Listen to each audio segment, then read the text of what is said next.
One by one, territories joined together, creating a patchwork nation of 50 different states, united, but each with its own history, spirit, culture, and landmarks. Let's explore the history of 5 of them. Georgia, Colorado, Wisconsin, Nebraska, and Maryland. Welcome to the states. This state was the first in the nation to lower its voting age for state and local elections from 21 to 18. The year was 1943. Greetings from Georgia, which joined the Union on January 2nd, 1788. With 9.3 million residents, it ranks as the 9th most populous state in the nation. From the Okefenokee Swamp to the nation's most productive peanut farms to the Deep South's largest metropolitan area, Georgia is a state of contrast and contradiction. Its colonial charter guaranteed religious freedom, except for Roman Catholics. Its capital city elected a black mayor in 1973, while a Confederate battle flag flew over the State House. Even now, Georgia seems to be not one, but 2 distinct places. Well, today, you basically have 2 Georgias. Inside Atlanta, you have people from all over. It's a very urban area, and things are going on. You go outside, and it's rural Georgia. It still has a slower pace to it. So you basically have two Georgias. Then go to South Georgia, and Southern accents are more prominent and thicker. The old South is more visible outside of the city than within. The city is Atlanta, known as the capital of the New South. In recent years, Atlanta has acquired a global profile thanks to a strong economy, the 1996 Olympics, a baseball dynasty, and an internationally renowned hip-hop scene. But for all its cosmopolitan flair, it may still be best known as the home of history's most enduring, recognized, and valuable brand. Personally, as a Georgian and as a native of Atlanta, I was always proud of Coca-Cola, and then when I could work for them, that was the best day in my life. I'm not kidding, it was. I mean, this is to go to work for Coca-Cola if you're from Georgia, there's nothing better than that. Coca-Cola was invented by a pharmacist named John Pemberton on May the 8th, 1886. Legend has it that Pemberton mixed up the first batch of Coca-Cola in his backyard in a copper pot using a boat oar. He then took this beverage to a drugstore in downtown Atlanta, where it was served to the first patron and was found to be delicious and refreshing.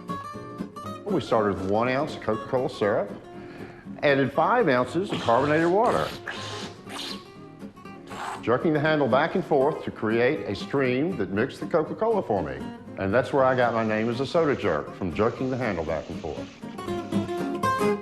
Being the birthplace of the world's #1 soft drink company would be a notable distinction for any state. But in Georgia, it's just one of many. In 1912, the Girl Scouts were founded in Savannah by Juliette Gordon Low. Wesleyan College in Macon, which opened in 1839, is the world's oldest college for women. And Georgia was the first state to grant full property rights to married women. Georgia's oldest city, Savannah, is considered by many to be one of the most beautiful towns in America.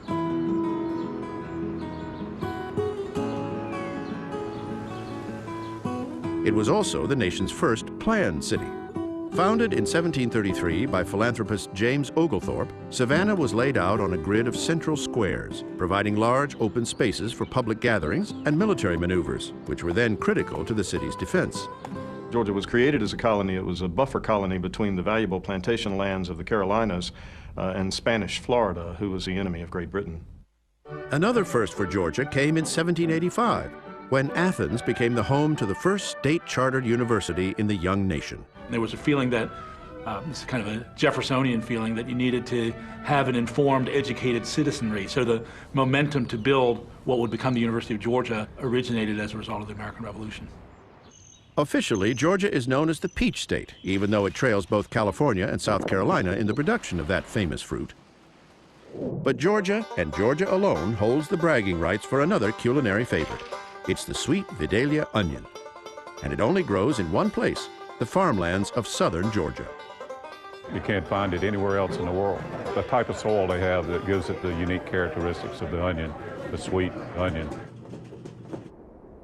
Georgia can also claim the largest mass of exposed granite on Earth. Stone Mountain can be found just 16 miles east of Atlanta. It's home to the biggest bas-relief sculpture in the world. a solemn tribute to three heroes of the vanquished Confederacy: Jefferson Davis, Robert E. Lee, and Stonewall Jackson.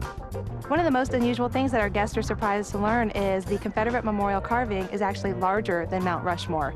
It was begun by the same person that ended up doing the Mount Rushmore carving, but yet our carving here is larger. Georgia joined the Confederacy in January 1861. 3 months before, the first shots were fired at Fort Sumter, South Carolina. But 3 years would pass before Georgia witnessed the full fury of total war. The offensive began when the Union Army, under command of General William Tecumseh Sherman, laid siege to Atlanta. It made a lot of sense to burn Atlanta, to disrupt the railroads, to disrupt industry in support of the Confederate war effort. But Sherman wanted more than just Atlanta. He was determined to decimate the Confederacy, both in spirit and in fact. He proposed a scorched earth march across Georgia, from Atlanta to coastal Savannah, with his army consuming or destroying everything in its path.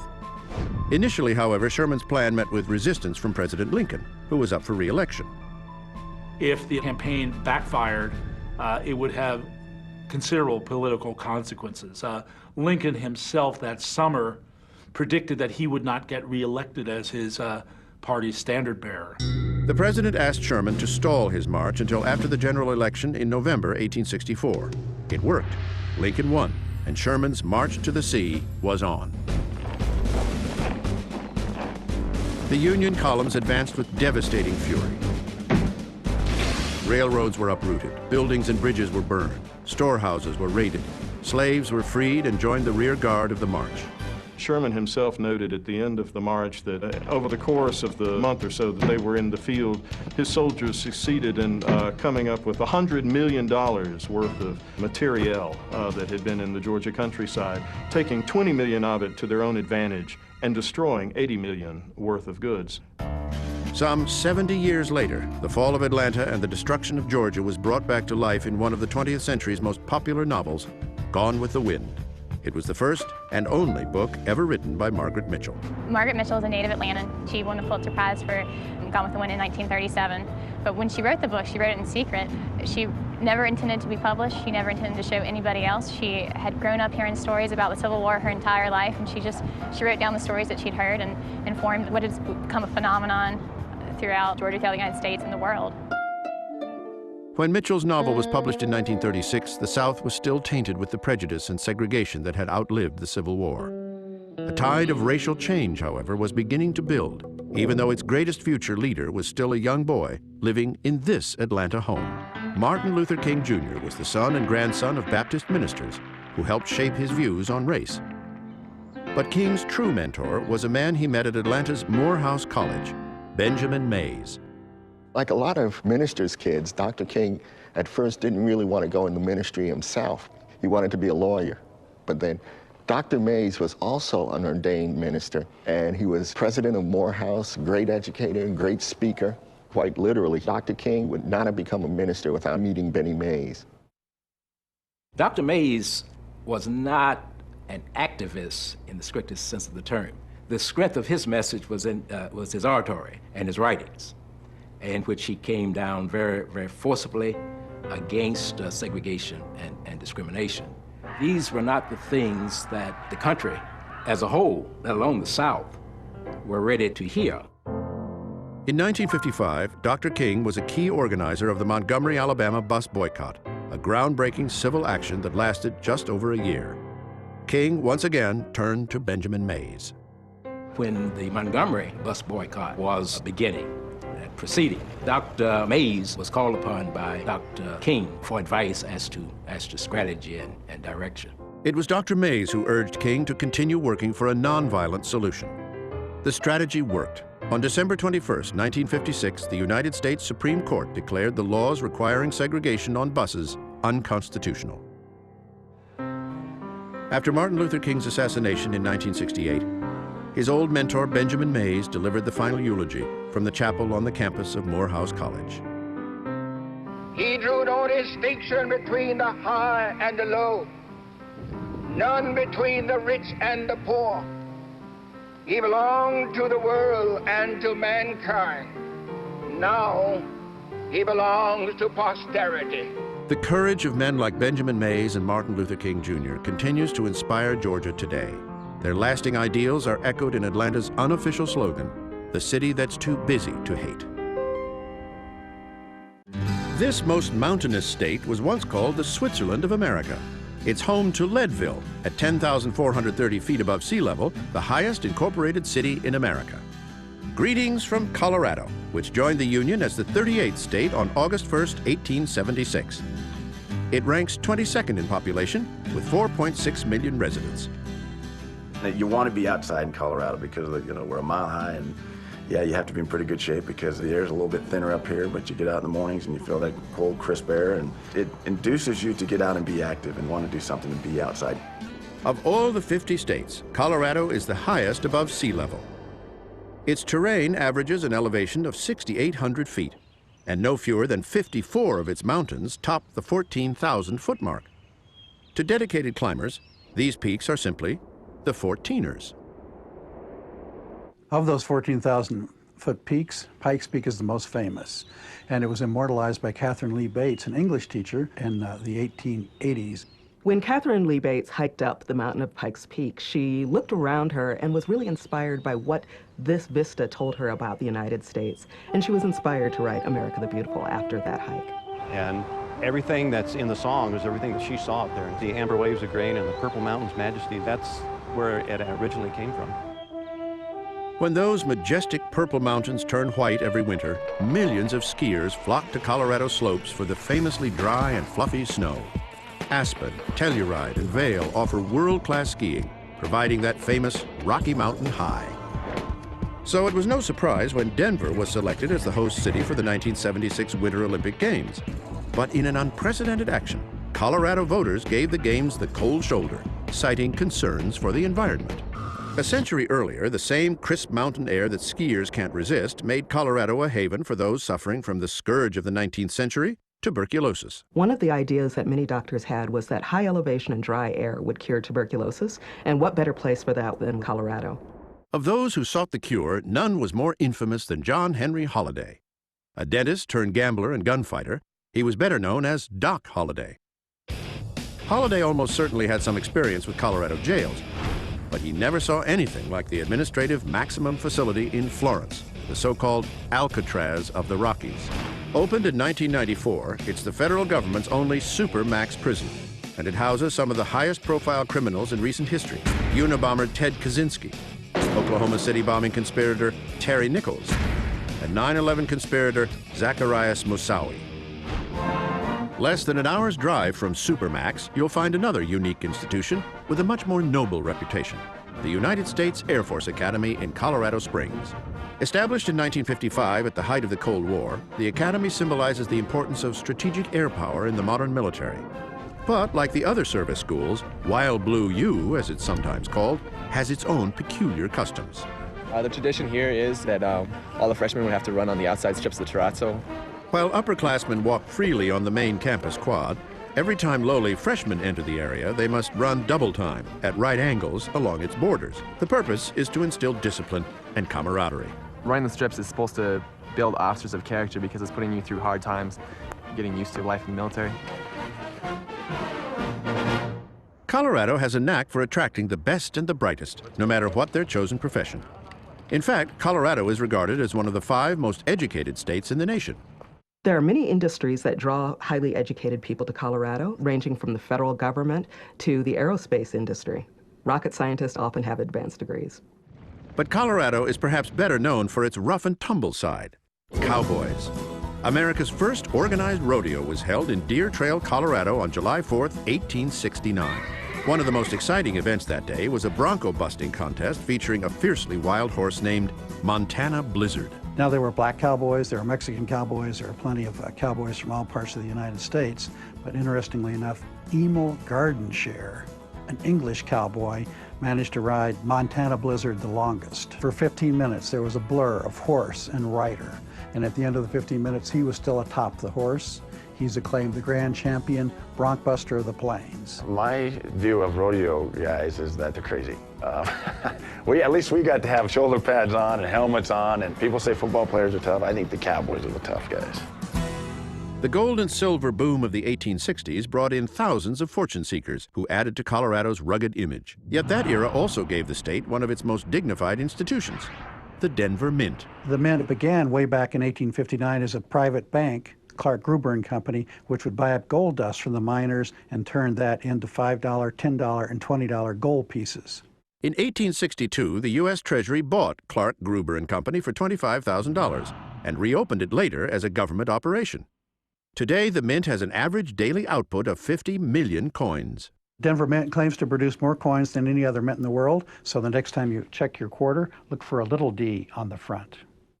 But at Peterson Air Force Base outside Colorado Springs, an entire group of people are much more concerned with a big D, as in defense, national defense to be specific. In the 1950s, with the Cold War heating up and the nuclear arms race in full swing, the U.S. and Canada chose Colorado as the headquarters of a joint operation known as NORAD, the North American Aerospace Defense Command. Its purpose? To provide first alert capabilities in the event of a Soviet attack. They knew that it was in the center of the country and that could possibly be a buffer to any early attack. It would survive, and it was initially hoped that we'd get 6 hours of early warning against a bomber attack.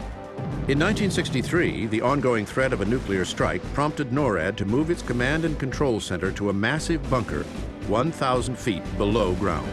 This is a huge operation buried deep inside Cheyenne Mountain, just outside of Colorado Springs, where they burrowed into the mountain. The Cheyenne facility was reinforced with walls of fortified concrete and 30-ton blast-proof iron doors. However, as Cold War tensions relaxed in the 1980s and 90s, new threats emerged, and the government found new ways to utilize NORAD's technology. The emphasis of NORAD shifted somewhat to monitoring drug trafficking, and after September 11th, the monitoring of domestic airspace in the case of terrorist attacks. Whether they're defending the nation, minting its coins, busting Broncos, or just enjoying the pristine beauty, Coloradans are honored to live in a place that has lofty ideals to go along with its lofty heights. I think Colorado's proud of the Rocky Mountains. The views that we have of the Rocky Mountains day in and day out are something that when you get away, you realize how much you enjoy them when you're around them. In 1854, 30 citizens met informally in this next state to organize a new political party. They became known as Republicans. Greetings from Wisconsin, which joined the Union on May 29, 1848, as the 30th state. With 5.5 million residents, Wisconsin ranks 20th in population. Wisconsin is known as the Badger State, but the origin of this nickname takes some explaining. It's not the animal that our state is named after. It's those lead miners that came into Wisconsin in the 1820s up the Mississippi River. These miners often initially dug out little homes to live in the sides of hills. They lived like badgers, under the ground, burrowing away, looking for lead. There is no official state sport here, but if there were, a lot of Wisconsinites would vote for football. Since 1934, I have only missed one home Wisconsin game. For college ball, the University of Wisconsin at Madison is the hottest ticket in town. But you haven't really seen football until you've been to Green Bay. Fans throughout the state have a unique attachment to the NFL Packers, who got their name in 1919 when the Indian Packing Company ponied up $500 for team uniforms. The Packers are the only nonprofit, community-owned team in the league. We have no owner, we all own shares. That gives us all a sense of participation in the team and its fate. Pride of ownership makes a Packers season ticket a highly prized commodity. To get a ticket for the Green Bay Packers, if you were born today, you would be somewhere around 35 years old before your name would come up in order to buy a ticket. Sometimes, however, there's as much action in the parking lot before the game as there is on the field, thanks to a phenomenon called tailgating.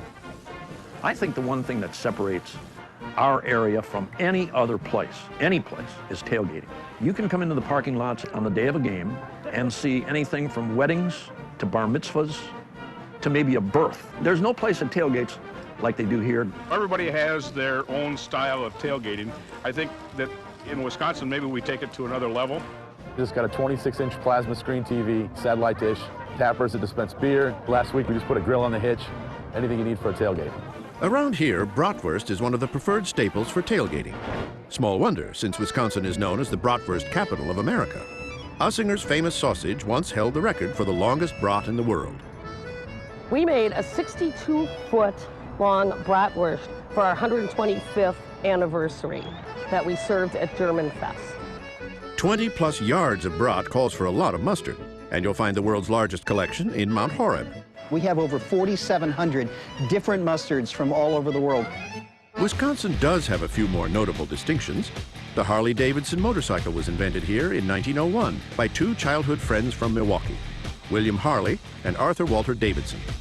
Not to be outdone, Carl Eliasson of Sawyer helped pioneer another specialized vehicle in 1924, the snowmobile. Today, the World Championship Snowmobile Derby is held every year in Eagle River. It's the largest snowmobile race in the world, and one of the fastest, with top speeds of up to 90 miles per hour. Each spring, however, Wisconsin returns to what it does best, farming. Nationally, it ranks first in the production of feed corn, cranberries, and ginseng. But it was dairy farms that made Wisconsin famous around the world, though it took a while to get there. Our first big crop in Wisconsin in the 1860s and 70s was wheat. But wheat really wasn't very suitable. Very soon it leached out the soils. But you could always grow grass, and that meant you could always have cows. If you're going to make money on dairy products, it's not going to be in raw milk in the 19th century. There's no refrigeration. So you convert it into something that's more durable. Wisconsin is the largest cheese producer in the United States. 25% of all cheese produced in this country is produced in Wisconsin. By 1915, Wisconsin had become the leading dairy provider in the nation. These days, 116 cheese plants churn out over 2 billion pounds of cheese a year in more than 600 varieties. In Wisconsin, it's actually an honor to be called a cheesehead. We take that serious. Although its official nickname is America's Dairyland, Wisconsin might be better known as America's beer garden. The beer industry essentially started because of our German immigrant group. The Germans brought their brewmasters with them to Wisconsin. At one time, we had 400 breweries operating in Wisconsin. Every little town, nearly every little town, had a brewery. Milwaukee had 100 breweries operating at the same time. Milwaukee's leading early brewers would later become household names. Valentine Blatz, Frederick Miller, Joseph Schlitz, and Frederick Pabst. But in the late 1860s, they were all struggling to get a foothold in the national market. Schlitz got the jump on his competitors by seeing opportunity in a disaster. In 1871, the Great Chicago Fire took Chicago out of play for the making of beer for a long time. And Schlitz, he was a great market person. He loaded a steamboat load of beer and shipped it to Chicago. And the Chicago people said, Schlitz, the beer that made Milwaukee famous. And it did, and that became their motto. The Pabst Company got its big break in 1893 at the Columbian Exposition in Chicago. During a beer judging, Pabst beat out Anheuser-Busch of St. Louis for the coveted blue ribbon. Pabst immediately went back to Milwaukee, and they bought a bunch of blue satin ribbons. And they hand-tied ribbons to the bottles of beer that they sent out, and thus the birth of Pabst Blue Ribbon beer. By the turn of the 20th century, Milwaukee had emerged as America's leading brew center. Much of its product was shipped to ports around the world via Wisconsin's primary link to the Atlantic Ocean, the Great Lakes. If we just look to the Wisconsin state flag, we can see there's a sailor, an anchor, and a caulking mount that was used in ship construction. And this really highlights how important maritime commerce and the Great Lakes and shipping were to Wisconsin's early years. The Great Lakes are actually vast inland seas. 30 lighthouses still stand along Wisconsin's shores to guide sailors across the waters, where it's not uncommon to have hurricane-force winds and 30-foot waves that can sink ships. The bottom of the lakes are littered, literally all over the coastlines, with the remnants of these tragic moments. Because of the northern latitude of the Great Lakes, the water tends to remain very cold, especially on the bottom. So it acts like a preserving agent for the shipwrecks. They're literally kept in cold storage on the bottom of the lakes and well preserved. One of the 700 sunken ships that lie off Wisconsin's shores is the Rouse Simmons. On November 23, 1912, the three-masted schooner went down in a fierce gale along with its entire crew and a cargo of freshly cut Christmas trees.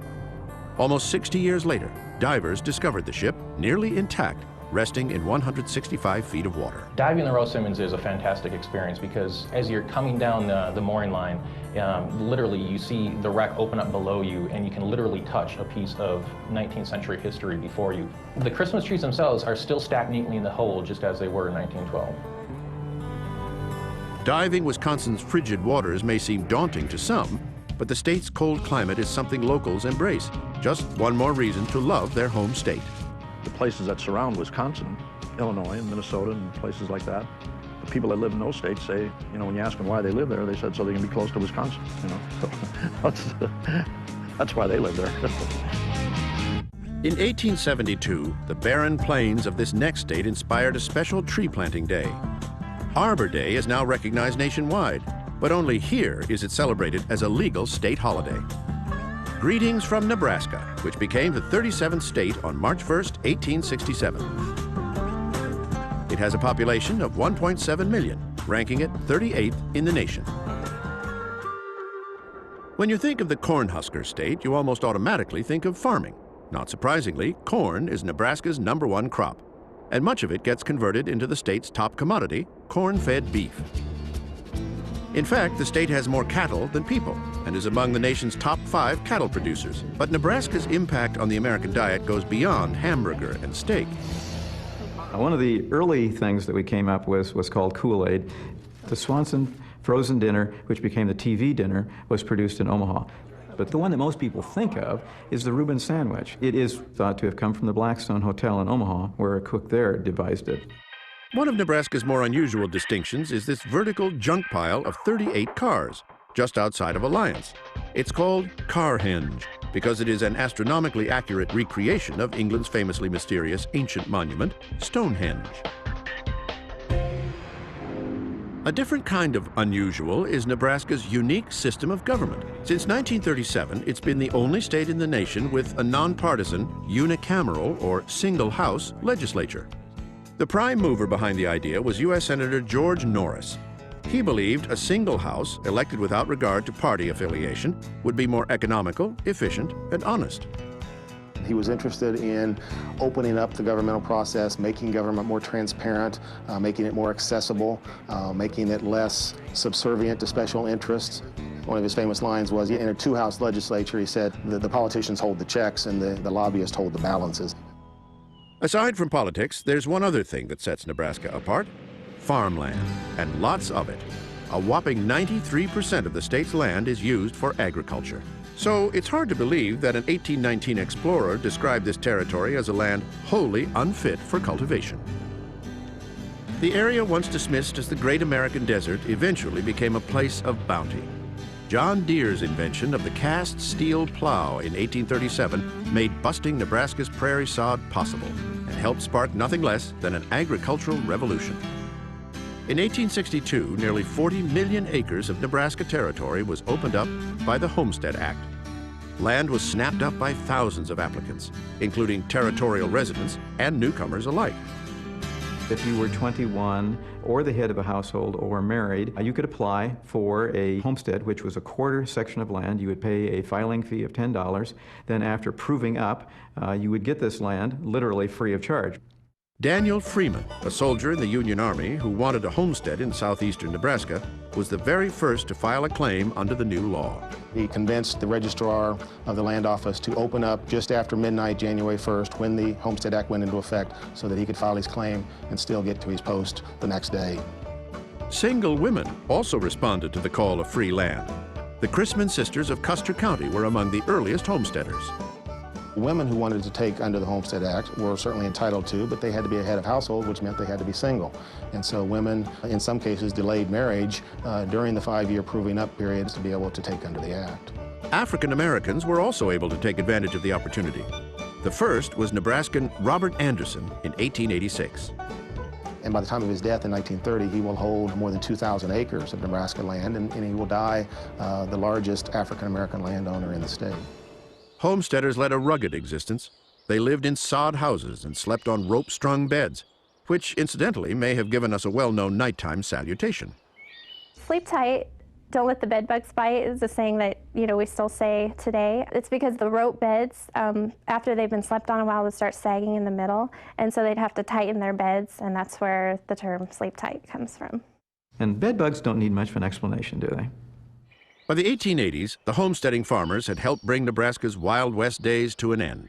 But the public's fascination with that era was still strong, and one of Nebraska's most colorful characters was quick to capitalize.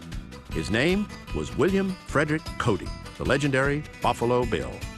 He was a soldier, a scout, a buffalo hunter, a rancher, and a showman, an entrepreneur, who in the 1880s began to develop what became his famous Wild West exhibition. Inspired by traveling shows like Barnum and Bailey's Circus, Cody launched his extravaganza in 1882, recreating the excitement of the wild frontier at his ranch in North Platte, Nebraska. The Wild West show was very carefully orchestrated. They would usually start their show riding around in a circle, firing on the Indians and chasing them down and killing them off. Cody hired Sitting Bull, Geronimo, and other noted tribal leaders to appear in his shows. He even went so far as to reenact Custer's defeat at Little Bighorn, among other major battles. When the show toured before the crowned heads of Europe, the Indians were a main attraction. They were very popular. Many of the people in Europe particularly had never seen an Indian. By the time of his death in 1917, Buffalo Bill was one of the most recognizable celebrities in the world. The Scouts' rest ranch he called home is now a state historic park dedicated to his independent spirit, a spirit he maintained to the very end. Legend has it that Bill's dying words expressed a sentiment which is no doubt shared by many Nebraskans today. Let my show go on. During the War of 1812, a coastal village in this next state outfoxed the British fleet by hoisting lanterns into treetops and ship masts. The British cannons aimed for the lanterns and missed the town completely. Greetings from Maryland, one of the original 13 colonies. It became the 7th state to join the Union on April 28, 1788. Its over 5.5 million people make it the 19th most populous state in America. One of Maryland's most treasured landmarks is the Baltimore Basilica, America's first Catholic cathedral. It was designed by Benjamin Latrobe, the father of American architecture, who also created the U.S. Capitol. At the time of its completion in 1821, the Basilica was considered a monument to the state's founding principle of religious freedom, a fact not lost on Maryland native comedian Lewis Black. The people from the state of Maryland call themselves the chosen, actually. Jews, of which I'm one, consider themselves the chosen, but we in Maryland would like, when we privately talk among each other, say, we are the chosen. And we usually do it very quietly. Indeed, Marylanders do pride themselves on being special and point to an eclectic group of luminaries who hail from the state, including jazz singer Billie Holiday, rock star Frank Zappa, and Supreme Court Justice Thurgood Marshall. And if they were alive today, they'd probably disagree on the answer to an age-old Maryland question. Maryland is very definitely a southern state. Probably more northern than southern. Maryland is both northern and southern. It's a border state. It was split in the Civil War. Maryland never seceded from the Union, even though many of its residents were staunch Confederate sympathizers. In fact, the first blood of the Civil War was spilled on the streets of Baltimore, when Union soldiers heading to Washington marched through the city from one train station to another. April 18th, 1861. Troops were coming into Baltimore to protect Washington. April 19th, more troops came, the 6th Massachusetts. And when they came, they were met by an angry mob of Southern sympathizers. Many Marylanders viewed the federal troops as an invading army and attacked, throwing paving stones and shooting pistols. The terrified soldiers fired back. 4 of them were killed, along with about a dozen civilians. The next month, President Lincoln declared martial law. They arrested the mayor, they arrested prominent men in the city, and they were basically held at Fort McHenry until the end of the war because they could not be trusted. One of those imprisoned in Fort McHenry was the grandson of Francis Scott Key, a Marylander who gained lasting fame by writing a poem called The Star-Spangled Banner. Key composed his memorable lyric after witnessing the British bombardment of the fort during the War of 1812. At 6:30 a.m. on September 13th, 1814, the British fleet started to bombard Fort McHenry. They fired huge 13-inch, 200-pound bombs and 36-pound rockets for over 25 hours. When the Battle of Baltimore ended at 7 a.m., when the last bomb and rocket flew over the ramparts of Fort McHenry, Nobody in Baltimore knew what had happened. Did we win? Did we lose? Francis Scott Key was asking himself the very same question. The answer came when the Americans raised their flag over the fort. We won. The British were leaving. And so it's at that moment that, overcome with emotion, Key just starts to write down what he was thinking and feeling. It just spills out of him. Certainly, Francis Scott Key never imagined that his words would one day be sung at Camden Yards before every Baltimore Orioles ballgame. But the atmosphere here goes beyond local pride in the origins of the national anthem. For baseball fans, Camden Yards itself is hallowed ground. Babe Ruth was born right here in Baltimore, 2.5 blocks from our ballpark, and he grew up just behind second base. Center field at Camden Yards was the exact location of Babe Ruth's father's tavern, where the young Ruth lived until he was 7 years old. The Orioles have been a Maryland passion since joining the major leagues in the 1950s. So you'd think that baseball might be the state's official team sport, right? Wrong. Maryland's official game originated with the Native Americans. Lacrosse is our team state sport. It's the oldest team sport in North America, and it's been played in Maryland for about 100 years. It's the fastest game on 2 feet, and it involves the skills and strategy of basketball, the hand-eye coordination of hockey, some of the strategies on the physical play of football. It appeals to a lot of different types of people that are interested in different sports. Another popular sport in Maryland is fox hunting. It combines the state's love for horses and the outdoors with the thrill of the chase. The fun is to jump the fences, gallop across the fields, go through the woods on the trails, and stay with the hounds until the end of the chase. And the end of the chase ends one of two ways in this country. Either the fox goes in his hole and he's safe in there, or he just evaporates and we can't find him. For me, it's about the hounds, and it's about watching them do their job and make an effort. You need to be a pretty damn good horseman. You better have a good horse, and you better be able to ride it, or you're either not going to make it, or you're going to get hurt, or something untoward might happen. Another Maryland tradition that's almost as old as fox hunting is the annual tossing of the caps by new graduates of the U.S. Naval Academy. The Academy makes its home in Annapolis, a colonial city that boasts the oldest state house in the country still in legislative use. Annapolis sits near the Chesapeake Bay, the great body of water that divides the state into two distinct territories that have one thing in common. People come to Maryland and they must eat a crab. And part of it is not just the sweet meat that comes out of the crab, it's the whole social event with eating the crabs.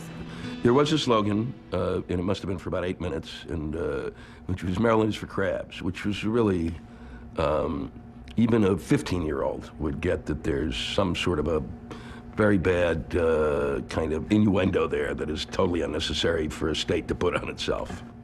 Within the borders of Maryland, you'll find a unique tract of land, 61 square miles ceded to the nation from the state. It is a city where some of America's most powerful people work and where some of the world's most important decisions are made. Yet the thousands of U.S. citizens who live here exist in a kind of democratic limbo. It's the District of Columbia.